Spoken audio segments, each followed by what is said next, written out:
he would be doing it, Rio, but also that they need to play the whole game. Did you only see decent Man United play for about 15, 20 minutes there? Yeah, and up until they scored, they looked like a broken team. They looked like a team that mentally looked broken. They looked scared.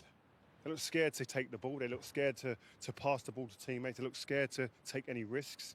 And one thing you heard about him in what he just said there, he said about we're going to stick to what we do and we're not going to change things. And there's a stubbornness there, which I understand. But I think in today's game, when you watch the game today, when you're so scared and you haven't got no confidence, to keep playing out and playing intricate football, that's very difficult even when you're confident. So sometimes maybe go back to front a little bit. I don't care. We came in here in our pomp when we were flying as a team that were winning things, right? And we used to have to change a little bit of details. Not a whole philosophy or a whole identity, but for moments in the game, you do something a little bit different. And then you feed your way into the game and then go back to actually what makes you a great team, or your philosophy that you live and die by. But there are times in games where I think managing moments where you go, we're going to do something different to get us up the pitch, to put Everton on the back foot maybe. You've got Højlund up front. Never run into the channel once. But the ball's not going in there to tell him to go in there, and he's not running in there. Xerxes the same. And I think you can't just... I think there's moments in games when you go to certain places in this country. I know he's inexperienced in this country and he doesn't know yet, but you come into places like this, that it demands you to sometimes do different things. And that's football. That's not going away from who you are. It's just momentarily maybe you do that to get a foothold in the game. So did he get the starting lineup wrong? Because the subs obviously help, but did that starting lineup not even look right on paper? Duncan. Man United? Yeah. Well, he only made one change, I think, didn't he, for the last game? I don't think it was nothing to do with the starting lineup. I know the subs come on and made a bit of difference, but they encouraged Everton to come on top of them. So the first 5 or 10, 15 minutes of the game, you know what's going to happen against Everton. They're going to press you. They're going to put you under pressure. What did Man United do? They played short. They played short balls, and Everton smothered them. They smothered them and never gave them any breathing space. And Man United never adapted their play. You've got to go the other way sometimes. And as Rio was saying in there, in the first half particularly, they never once turned Everton's back line. It was everything was towards the ball, and Everton smothered them. And they were more aggressive as well, Everton. So Man United definitely need to mix it up much more. I think the manager's shown a little bit of inexperience in the British game, coming to Goodison. In these circumstances, you've got to turn Everton's defence. They never did that. They encouraged Everton to smother them. Let's work our way through this from the beginning then, because that seems the easiest way to do it. Beto opened the scoring for Everton, Duncan, but Manchester United had chances to clear the corner. They did. More aggression. There was more aggression in Everton all over the pitch in the first 45 minutes. They wanted the second ball. They got on the second and third. They made the first contact, second contact. They got on the ball. And they'd more aggression in their play, particularly in the first 45 minutes. Yeah, 5 in 4 games for Beto. His confidence just continues to grow. Yeah, it looks like a reborn player. And David Moyes said before the game alongside us here that he wasn't playing with Sean Dyche.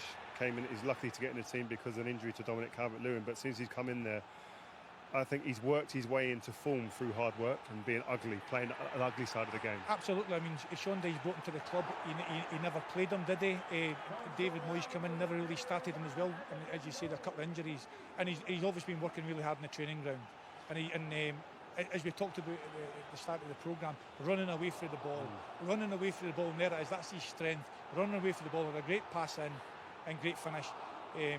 And again, desire. The Everton players up first. He's up first. The Man United boys are waiting for things, and they waited for things in the whole first 45 minutes. Doucouré wasn't waiting for anyone, though, was he, Rio? Kept on the move and got his reward. Yeah, and I mean, we highlighted Harry Maguire, and I think Harry Maguire was disappointed with both aspects of that goal.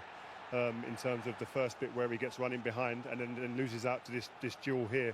You'd expect him to get up early and to kind of dominate that situation. I think Onana maybe might have been able to get up a bit quicker as well. But I would say the running power for Everton in the first half was really a big difference. I think that goal there, Doucouré runs past probably 4 or 5 Man United players in the midfield area. Here's the difference. You look at the difference in transition for the Everton players. Look at the blue shirts running back, swarming back. Going to swamp this player on the red shirt here. 2v1, make it impossible for him to get out. Look at the blue shirts, man to man, up against people. That's a desire. That's not really about coaching. That's about wanting to run. That's about...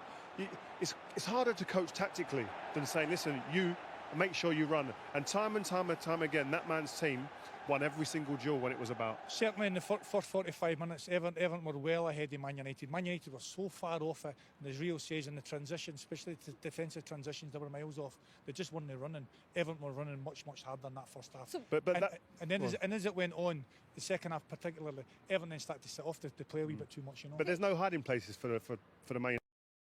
first half performance. That bit there, for me, isn't tactics. That's saying, are you willing to run?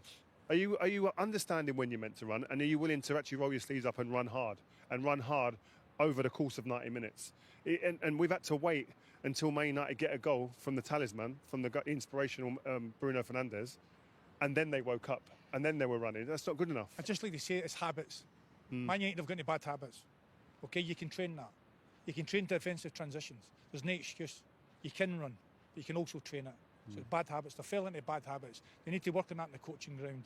They need to work hard on the defensive. But did you need to be told to run? No, and no, really, no. But I mean, you can still coach it real. You can still coach it. Believe it or not, you can push them in training and then get into good habits. Then Man United have fell into bad habits in defensive transition. Yeah, I understand what you're saying there, but I would say as well that you look at it and go, why is he not getting any more out of these players? And I think when I sat with him yesterday, and you sit and listening to him, I think the scars on these players are so deep.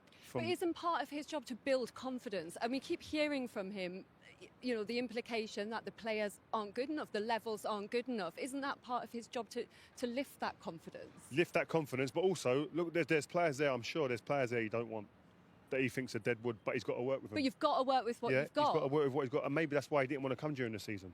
Maybe that's why he wanted to delay and come in the summer, but you're not often offered the opportunity to come to Man United, and they give him an ultimatum, and he said, right, I've got to take it. But isn't